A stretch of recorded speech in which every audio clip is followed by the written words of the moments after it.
Hey guys, Mr. T here for another Pokemon ranking video. So, I've been kind of thinking about what I want to do, and this will probably be one of my last Pokemon videos for a little while. I want to jump into some other stuff, get some other things going, and I got about 4 or 5 non-Pokemon videos in the works coming up. But, you know, I almost didn't even make this video because I was kind of like, do I even want to bother? But one thing is, I really harp on middle stage Pokemon, specifically in a 3-stage line. And I thought, you know what? Let's throw some love to some middle stage or some stage 2 Pokemon. So for those of you who don't know, you're kind of casual fans, a lot of people generally overlook the stage 2 of a Pokemon line. They usually just kind of rush through it to get to the final stage. But there are some really great stage 2 Pokemon out there.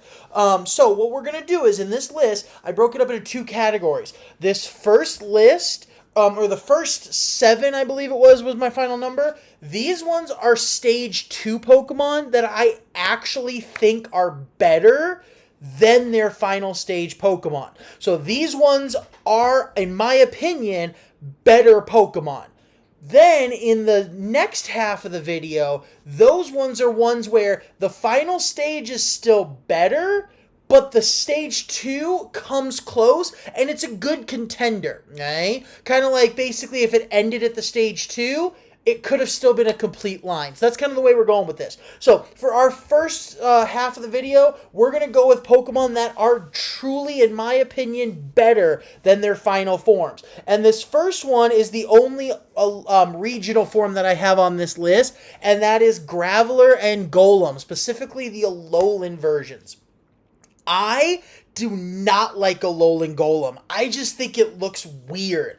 I like the typing, though. The typing is cool. Alolan Geodude is great. And then Alolan Golem or Graveler, I really like both of them, but then Alolan Golem seems like a downgrade in my opinion. Now, regular Golem is better than Graveler, hands down. But the Alolan version, I mean, when I look at these two, Graveler just looks better. I don't know what it is. I don't like the Alolan Golem. It just, yeah. So in this case, Alolan Graveler is better than Golem, in my opinion, on this one. Now for my next one is Dolliv and Arboliva. Arboliva's not a bad Pokemon per se, but Dolliv just looks better. Plus, I have a really cool Dolliv Pokemon card, and honestly, if I'm being completely honest, there's days where I forget that Dolliv is the middle stage. There's times where I'll look at that Pokemon card of mine, the special art one, and I'll think, oh, Dolliv is the final stage. And that's the thing, Smoliv to Dolliv looks like a completed line. It looks like it could be a 2-stage evolution line and be done. And then you throw Arboliva in here, it just doesn't really fit. And this isn't the first Pokemon this isn't the last Pokemon on this list where the final stage doesn't really fit the trio. And I think some of you hardcore fans might know where I'm going with this. Now my next one, I was debating if I wanted to throw this one on here, but I decided, you know what, screw it, I will. Quaxwell and Quaxquaval. And I'm sorry, if I butcher that, who cares, because Quaxquaval sucks. I mentioned this in a previous video. I like Quaxly so much. Quaxly is such an amazing Pokemon, it looks like Donald Duck. Quaxwell is a downgrade. I mean, this line, in my terms of favorites, is actually flipped. Quaxly is the best, Quaxwell is and Quaxquaval is garbage. Like, I just don't like Quaxquaval, right? Now, again, if I take it and look at it on its own, like, just as a single Pokemon, Quaxquaval isn't, like, horrible. Like, I'm not gonna, like, it's not, like, the worst Pokemon ever, but when you include it in its family line and the way it could have gone, Quaxquaval sucks. So Quaxwell is just better. And again, Quaxwell isn't great, but compared to Quaxquaval, hands down better. Now, these first 3 that I mentioned, some people probably agree, and even those of you who don't agree, you're probably like, okay, yeah, I can kind of see where he's going with that. This next one, I might get a lot of flack for it, and I think a lot of people are going to be upset over this one, and it's going to cause a lot of controversy. And I'm sticking to my guns on this one. Dragonair is better than Dragonite. I said what I said, and I'm sticking to it. Now, don't get me wrong. Dragonite is a great Pokemon. It is. I'm not hating on Dragonite. Now, Dragonite's Mega. it's not horrible. I think it got a lot more hate than it should have. But Dragonite is not bad by any means. Dragonair is just better. Dragonair is such a cool Pokemon. It's got a great design. Dratini to Dragonair is a perfect evolution line. It either should have stopped there or Dragonite should have been changed. So I just think Dragonair is better. And again, this is a really close one. This one, I almost threw this on the list of, close but not better, but I do think Dragonair is a better Pokemon than Dragonite. Again, no hate to Dragonite. They're both phenomenal Pokemon. It's not that Dragonite is bad, it's just Dragonair is better. It's one of those situations. It's not like Quaxqueval and Quaxwell, where Quaxqueval has just sucked. Right? Now, my next one is Doublade and Aegislash. I think Aegislash, I guess is how you say it. I think Doublade or Doublade or Duoblade or however you pronounce it, I think he should have been the final evolution, And I get the concept he evolves into now having a shield and a sword, but if anything, even they shouldn't have even been evolutions of each other. They should have been different forms. One is the defensive form that has the shield, and the other one is the offensive form. So instead of Aegislash, or however you pronounce his name, instead of him having a defense form and a blade form, or a shield form and a blade form, they should have just made these two Pokemon two forms of each other. That's what they should have done. But I like Doublade better, or Duoblade better, however you pronounce his name. I just like him better. I like the dual blade aspect versus the shield aspect. I'm more of an attack guy than a defense guy. I'd rather crush the enemy than, or as quick as possible, than try to survive their attacks. So, yeah. Now, my next one, I know this one is going to be less controversial. I don't know how much of the other side of it is, but I've seen a lot of people agree with me on this one. I've met people who agree with me on this one. Porygon 2 and Porygon Z. Porygon 2 was nice because it was a nice refined version of Porygon. They trimmed off the edges, they rounded him out a bit. I've never been a huge fan of the Porygon line just in general, but Porygon 2 seemed to be a really cool upgrade to Porygon, right? Porygon Z came in and it just threw everything out of whack. And then Porygon Z, why not just name him Porygon 3? If anything, they could have done a really cool thing with this, and every other game or every 2 to 3 games, they come out with another Porygon and change him up. Maybe add a special flair to that region or something. I feel like they could have done a lot better, and I don't hate Porygon Z, I just find his form a little too weird. And yes, it does somewhat stick to the Porygon line, but I just think Porygon 2, so Porygon to Porygon 2 was a much better upgrade than Porygon 2 to Porygon Z. And that's kind of why I said this. Now this next one, I know I'm going to get flack for this next one. Honestly, I might get flack for this next one more than the Dragonair Dragonite one. And that is Magmar and Magmortar. So, for those of you who are casual fans and you don't fully know, in Generation 4, which is the Sinnoh region, a lot of Gen 1 Pokemon got a new evolution. Magmar is one of those, and Magmar is not the only Pokemon that's going to be on this list. There was a couple Gen 2 Pokemon as well that got an evolution in the Sinnoh region. And some of them were great. I thought some of them were phenomenal. I liked Electivire. I thought he was a good, cool upgrade to Electabuzz. So there were some that were cool, like Piloswine, or Mamoswine was a great upgrade to Piloswine. Those ones are great.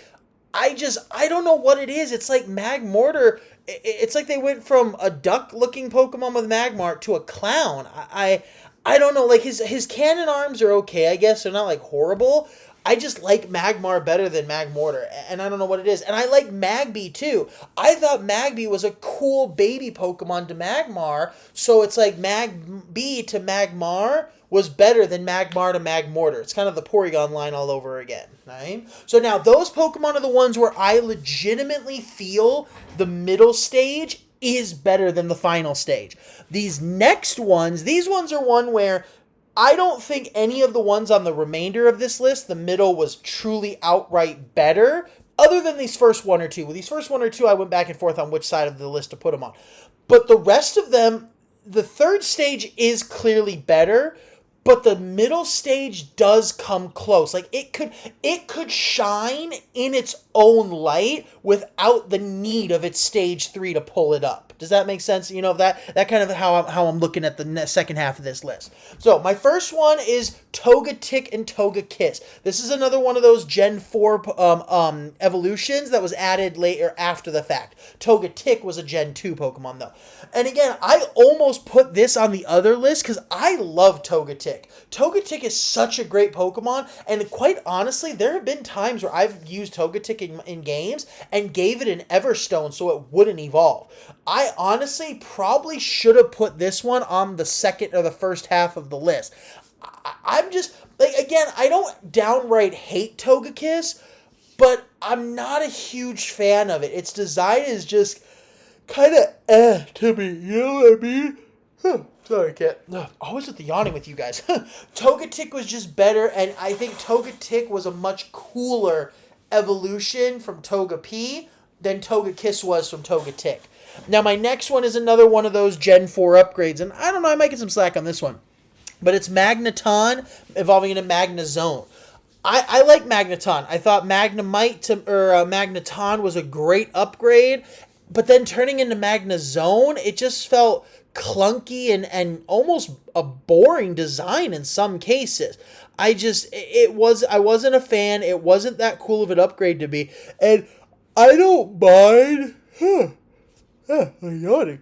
I don't mind certain niche evolution types, but Magneton, like the ones where you have to be in a specific area to evolve the Pokemon, I'm not a fan of those. That's why I kind of liked how they got rid of that in the evolution lines. They just made Leafeon and Glaceon stones to evolve. That's honestly what it should have been. And I wish Magneton was just a Thunderstone. And I think in the more recent games he is. But again, when they originally came out, having to be in Mount Coronet, you had to be in to evolve him, just wasn't a fan. Now, next one is Morgrem and Grimmsnarl. Now remember, on this half of the list, I don't think Morgrem is better than Grimmsnarl, but Morgrem is it's close, and Morgrem could stand on its own. Like, if Morgrem just was the end of the line, it wouldn't be a bad line. It would still be a good Pokemon line, and I think Morgrem does deserve some love for himself. He is a cool Pokemon. I like his little emo vibe, rocker vibe that he's going for, and he could be a standalone or a standout on his own. He doesn't need Grimmsnarl to be cool on his own. That's kind of what we're going for on the second half of this list. My next one is the O-line, the Hakamo and the Como-O, or however you pronounce their names.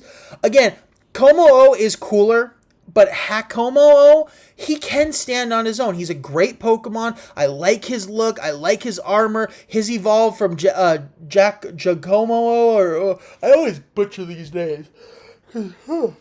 My yawning. I literally haven't yawned all day today until I started doing this video. But again, Como-O is better. He's cooler and much bigger. But Hakomo-O, he's a cool, solid Pokemon. And I do think he is one of the better middle stage Pokemon out there who could stand on his own. Now, my last four. These ones are ones where I honestly don't know if you're going to like my opinion on these or if you're not. But I'm going to go with it because I don't care. So my next one is Ivysaur. I personally like Ivysaur better than Venusaur and Bulbasaur. I think Ivysaur is better than Venusaur. The only reason I didn't put it in the first half of the list is because I thought I'd have a mutiny.